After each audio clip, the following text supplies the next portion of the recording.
Les 4 péchés à éviter en tant que musulman. Vous devez vraiment les éviter. Regardez bien jusqu'à la fin de cette vidéo. Peut-être que vous faites un de ces péchés sans vraiment s'en rendre compte. Alors aujourd'hui, certains péchés sont devenus vraiment banals.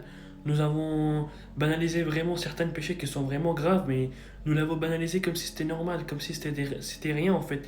Comme si c'était juste des paroles qui sortent de la bouche, mais sans vraiment une signification, alors que c'était très grave. Alors en numéro un, c'est l'ostentation. C'est-à-dire faire du bien pour être vu. Ça veut dire quoi? Ça veut dire par exemple quelqu'un qui fait la charité, qui donne la charité, et il veut que le monde entier le sache qu'il a fait de la charité. Donc ça c'est un péché, c'est vraiment à éviter. Si vous faites du bien, il faut chercher la récompense auprès d'Allah. Pas pour que les gens le sachent que vous avez fait. Vraiment il faut chercher auprès d'Allah la récompense pour ce que vous avez fait. En deux, la jalousie.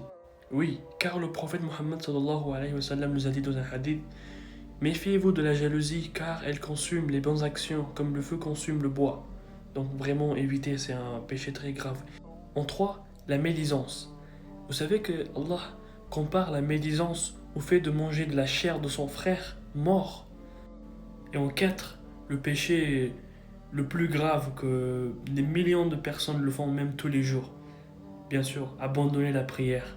Et vous savez qu'Allah dit dans le Coran: ceux qui délaissent la prière et suivent leurs désirs risqueront un grand châtiment dans l'au-delà. Donc vraiment, essayez de faire la prière et ne le ratez jamais.